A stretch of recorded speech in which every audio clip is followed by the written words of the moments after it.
Good morning বন্ধুরা, কেমন আছো সবাই? আশা করি সবাই খুব ভালো আছো। দুষ্টু বৃষ্টি আরাধারার একটি ব্লগে তোমাদের সকলকে স্বাগত জানাই। দূরের বন্ধু কাছের বন্ধু সবার জন্য রইল অনেক অনেক অনেক ভালোবাসা। আর আজকে সকাল থেকেই ব্লগটা আমি স্টার্ট করলাম। এখন যদিও বাজে 7:30, আমি কিন্তু অনেকটাই সকালে উঠেছি, প্রায় 6টা 6:30 নাগাদ। আর তখন থেকে কিন্তু আমি ভিডিওটা স্টার্ট করিনি, আমি একটু বাদ থেকে স্টার্ট করলাম। আরাধ্যার টিফিনের জন্য দেখেছো কতটা আটা নিয়েছি। ওর টিফিন বানিয়ে দেবো, একটা পরোটা আর একটা আলুর তরকারি। না গো, অল্প আটাই নিয়েছে। একটা পরোটা করতে আর কতটুকু বা আটা লাগে, তাই না বলো? তোমাদের সাথে একটু মজা করে নিলাম। আসলে কি বলো তো, তোমাদের সাথে মজা করব না কাদের সাথে করব বলো? তোমরাই তো আমার পুরো পরিবার হয়ে গেছে এখন। আর তোমাদের সাথেই একটু হাসি ঠাট্টা দুঃখ আনন্দ সব কিছু একটু ভাগ করে নিই, তাই না? আর পরোটাটা কিন্তু আমি এরকম করে ছুরি দিয়ে একদম টুকরো টুকরো করে কেটে তারপরে দিই, যাতে ওর খেতে সুবিধা হয়। আর আগে না এমনি প্যাকেটের খাবার দিতাম, কিন্তু এই রিসেন্ট আমি প্যাকেটের খাবারটা দেওয়া বন্ধ করে দিয়েছি। তো একটু প্রবলেমের জন্য বন্ধ করে দিয়েছি। তো বাড়িতেই পরোটা আর তরকারি বানিয়ে দিই, ও নিয়ে যায়। আর এই দেখো সকালবেলা না এই নেক্সট প্রোটা ওকে খাওয়াতে হয় 15 ml জলে। ওকে এটা খাইয়ে তারপরে কিন্তু অন্য খাবার দিতে হয়, খালি পেটে ওকে এটা দিতে হয়, ডাক্তার প্রেসক্রাইব করেছিলেন। আর একটা তোমাদের আগে দেখালাম ওআরএস, আমি 2 বোতল দিয়ে দিই জল, মানে 1 বোতলে থাকে এমনি ফ্রেশ জল আর 1 বোতল ওআরএস। তো এই দিয়ে ওকে আমি কিন্তু টিফিনে পাঠাই, যেহেতু জ্বরের পরে অনেকটা উইক হয়ে গেছে। তো সেই জন্য কিন্তু ওকে আমি ওআরএসটা দিয়ে দিই, একটা বোতলের মতো ওআরএস দিই আর একটা বোতলে ফ্রেশ জল, আর টিফিনটা দিয়ে দিই। আর দেখো ওকে কিন্তু স্কুলে পাঠিয়ে দিয়ে আমি কিন্তু এবার চলে এলাম ঘরে। আর আমি আমার জন্য নিয়ে নিয়েছি সকালের ব্রেকফাস্ট। আমার ব্রেকফাস্ট তো দেখেই নিলে, আমি এরকমই খাই কস, তা কোনো দিন তাও খাই, কোনো দিন খাই না। ইচ্ছে হলে খাই, না হলে খাই না। আর এই বাইরেটা দেখেছো, আবার বৃষ্টির কারণে আবার শ্যাওলা পড়ে গেছে। যদিও আগের ব্লিচিং পাউডারটা খুব একটা ভালো ছিল না, তো সেই জন্য তো ভালোভাবে পরিষ্কার হয়নি। আর একবার তোমাদের দাদাভাই এনে রেখে গেছে, তো আবার একটু শরীরটা ফিট হোক তারপরে আবার একটু দিয়ে দেবো। আর দেখছো আরাধ্যা খাটটার মধ্যে খেলাধুলো করে কি করে রেখে গেছে, তো এটাকেও একটু পরিষ্কার করে নেব। তো চলো, ভিডিওটাকেও স্কিপ করো না, আশা করি ভালো লাগবে। আর কাল রাতে ওর পড়ার পরেও আমার আর বই খাতাগুলো ব্যাগে ঠিক মতো ভরা হয়নি, মানে ওর বই বাড়িতে রাখারও বই খাতার ব্যাগ আছে, তো সেই ব্যাগটাতেই ভরা হয়নি। আর মাছের ডিমটা বার করতে এলাম, ফ্রিজে দেখো কীভাবে বরফে আটকে রয়েছে, তো মাছের ডিমটা বার করা যাচ্ছে না। ফ্রিজটা কিন্তু অনেকক্ষণ আগেই বন্ধ করে রেখেছে, কিন্তু তবুও মাছের ডিমটা বার করা গেল না। যাক, কী আর করা যাবে, কলমি শাকটা ততক্ষণে করে ফেলি। আর দেখো এখানে কীরকম কলমি শাক পাওয়া যায়, আমাদের ওখানে কিন্তু অন্য কলমি শাক পাওয়া যায়, তাই না বলো?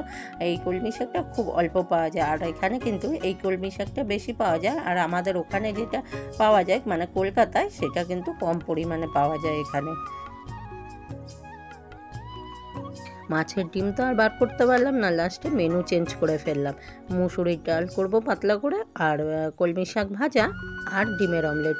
আর এইদিকে চলে এসেছি চটপট করে জামা কাপড় ভেজাতে, তার কারণ ওয়েদার ভালো না, থেকে থেকে বৃষ্টি হচ্ছে। এখন একটু বৃষ্টি কম আছে, তাই চটপট করে জামা কাপড়গুলো কেচে নিই। আর দেখো উপরে কে বসে রয়েছে, আমাকে পাহারা দিতে এসেছে জানো তো। আমি তো একা একা রয়েছি, সেই জন্য আমাকে পাহারা দিচ্ছে ও। যাই হোক, বেশ ভালো লাগছিল দেখতে, তো তোমাদের সাথে একটু শেয়ার করে নিলাম।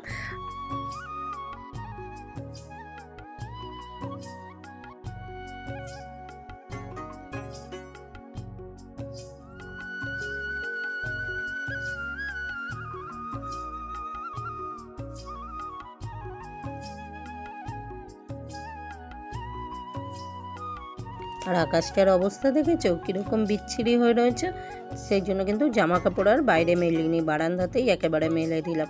আর ঘাসগুলো দেখো কি ভালো লাগছে না বলো, একদম পুরো চতুর্দিক সবুজ লাগছে। আর উপরটা দেখো পুরো মনে হচ্ছে সিনারি, খুব ভালো লাগছিল কিন্তু দেখতে, তাই না? আর এবার চটপট করে ঘরটা মুছে স্নান করে যাব আরাধ্যাকে আনতে, কারণ কখন ফট করে বৃষ্টি নেমে যাবে, তো আর যেতে পারবো না। আর গাড়িতে আসলে পরে একটু লেট হয়ে যাবে, তো সেই কারণেই চটপট করে কাজবাজ সেরে নিচ্ছি, নিয়ে কিন্তু তাড়াতাড়ি করে ওকে আনতে চলে যাব।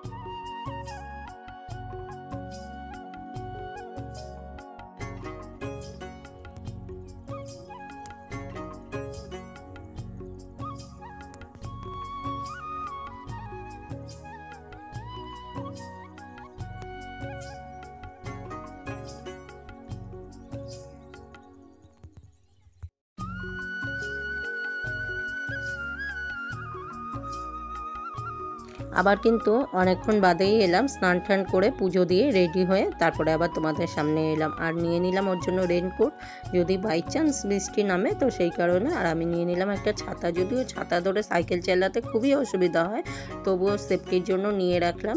আর ওয়েদারটা তো ভালো না, বর্ষাকাল কখন বৃষ্টি নেমে যাবে বুঝতে পারবো না। তো এমনি শরীর খারাপ থেকে উঠেছি, তারপরে যদি আবার বৃষ্টিতে ভিজি তাহলে তো আরও দেখতে হবে না আমাকে, তাই না? তো চলো এবার তোমাদেরকে সাথে করে নিয়েই চলে যাচ্ছি আরাধ্যাকে আনতে। কোথা দিয়ে যাই সবটাই তোমাদের সাথে শেয়ার করছি। আর যদি ভিডিওটা কোনো অংশে ভালো লাগে তাহলে ছোট্ট করে একটা লাইক, কষ্ট করে একটা কমেন্ট আর শেয়ার আর সাবস্ক্রাইব করে আমার পাশে থেকে যেও। আর আমার যে সকল বন্ধুরা ফেসবুক পেজ থেকে আমার ভিডিওটা দেখবে তারা অবশ্যই ভালোবেসে পেজটাকে ফলো করে দিয়ে আমার পাশে থেকে যেও। আর অনেকেই না লাইক কমেন্ট করছো না, কেন গো? লাইক কমেন্টটা করে দাও, না হলে কি আমরা উৎসাহ পাবো বলো ভিডিও বানাতে? আর কত কষ্ট হয় বলো একটা ভিডিও বানাতে। যে কাজটা তোমার 10 মিনিটে হয়ে যাবে ভিডিও করতে গেলে সেটা 20 মিনিট লেগে যায়। তারপরে তো সেটা এডিটের ব্যাপার থাকে, প্রচুর কাজ থাকে একটা ভিডিও তৈরির পিছনে, তাই না? যারা যারা করো অবশ্যই তো জানো যে কত খাটনি খাটতে হয়। তো প্লিজ একটা লাইক করে দিয়ে ভিডিওটা চালিয়ে রেখো, আর ভিডিও শেষে একটা কমেন্ট করে দিও। আর চলো দেখো দুদিকটা দেখাবো, কত সুন্দর দেখতে লাগছে, দেখেছো? এই দিকটা কিন্তু চাষবাসের জন্য, মানে ধানা জমি এইগুলো। আর এই ভিডিওগুলো কেন করেছি বলো তো? আজ না হোক কাল আমার জায়গা মানে কলকাতায় আমাকে ফিরে চলে যেতেই হবে, আর সারা জীবন তো আমি এখানে থাকতে পারবো না। তো সেই কারণেই কিন্তু ভিডিওগুলো করে রাখা। যদি কখনো মন খারাপ লাগে, স্বাভাবিক 2 বছরের উপরে আমি এখানে রয়েছি, তো এই জায়গাটার উপরে তো আমার একটু হলেও মায়া পড়ে গেছে, তাই না? তো মন খারাপ যখন লাগবে তখন আমি ভিডিওগুলো যাতে চালিয়ে দেখতে পারি।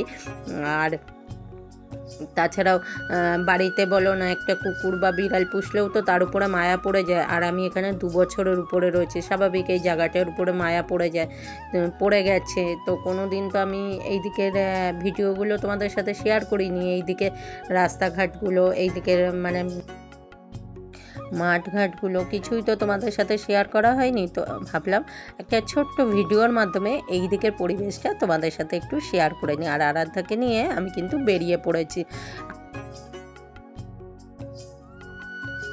স্কুলের সামনে একটা পুকুর মতো আছে, তো পুকুরের মধ্যে না আমার মনে হয় পদ্ম ফুল ফোটে, কারণ এর আগেও আমি দেখেছি পুরো পদ্ম ফুলের মতোই কিন্তু ফুলগুলো হয়। যদি আমি মানে এখানে থাকাকালীন ফুলগুলো আমি দেখতে পাই, ফুল ফুটেছে যদি দেখতে পাই, আমি অবশ্যই তোমাদের সাথে কিন্তু শেয়ার করব। তো চলো এখনের মতো টাটা, আবার বিকেলে তোমাদের সাথে দেখা হবে, কারণ এখন বাড়ি গিয়ে আর ইচ্ছা করবে না ভিডিও করতে। তো একদম আবার বিকেলবেলা তোমাদের সামনে আমি চলে আসছি। টাটা এখনের মতো। আবার চলে এলাম বিকেলবেলায়, আর এখন আমি ওর সাথে একটু মজা করছিলাম, আর ও কিন্তু ফোন ঘাঁটছিল, সেই জন্য আমি ভয়েসটা দিতে পারলাম না। আর ও কিন্তু খুব একটা ফোন দেখার সময় পায় না, খেলাধুলোরও খুব একটা সময় পায় না, যেটুকুও পায় সেটুকু ঘরের মধ্যে খেলাধুলো করে। কারণ ও স্কুল থেকে বাড়ি এসে 1:30টায় ছুটি, 2টো বেজে যায়, তারপরে স্নান খাওয়া করে শুয়ে পড়ে, কারণ অনেকটা সকালে উঠে স্কুল যায় তো সেই জন্য ঘুমিয়ে পড়ে। আবার বিকেলবেলা উঠে 10 মিনিট মতো ফোন ঘেটে কিন্তু আবারও পড়তে বসে যায়। তো সেই কারণে আমি কিন্তু সেই সময় ভয়েসটা দিতে পারলাম না, কারণ সেই সময়ও সবাই ঘুম থেকে উঠে একটুখানি ফোনটা নিয়েছে, আর স্কুলে শার্পনারটা হারিয়ে এসেছে। তো সেটা নিয়েই এখন কিন্তু চলছিল আমাদের কথাবার্তা। আমি ওকে বলছিলাম, বাবান পেন্সিল, রাবার, কল তুই যা পারিস হারিয়ে আয়, আমি কিছু বলবো না, কিন্তু কখনো স্কুলে যাওয়ার পর বলিস না আমি আনতে গেলে যে এটা আমার মা নয়, আমি বাড়ি যাব না। বাবা তুই সশরীরে আমার কাছে চলে আসিস, পেন্সিল রাবার যাক আমি আবার কিনে দেবো। এই রকম করে ওর সাথে কিন্তু মজা চলে, জানো তো, যেহেতু ঘরের মধ্যে ও আর আমি দুজনেই থাকি, তো সেই জন্য এরকম করেই আমরা কিন্তু দুজনের সাথে মজা করি। আর করতে করতে কিন্তু মজার ছলে ওকে পড়িয়েও নিই। জানি না কেন ভয়েসটা এখানে ডিলিট হয়ে গেছে, এই ভয়েসটা দিলে তোমরা বুঝতে পারতে যে ওর সাথে আমি কী গল্প করছিলাম। আর সারাটা দিন স্কুল থাকে, তো সারাটা দিন স্কুলে কি হচ্ছে না হচ্ছে সেই সব নিয়ে সমস্ত কিছু এই বিকেলে পড়তে বসার সময় কিন্তু ওর শুরু হয়ে যায়।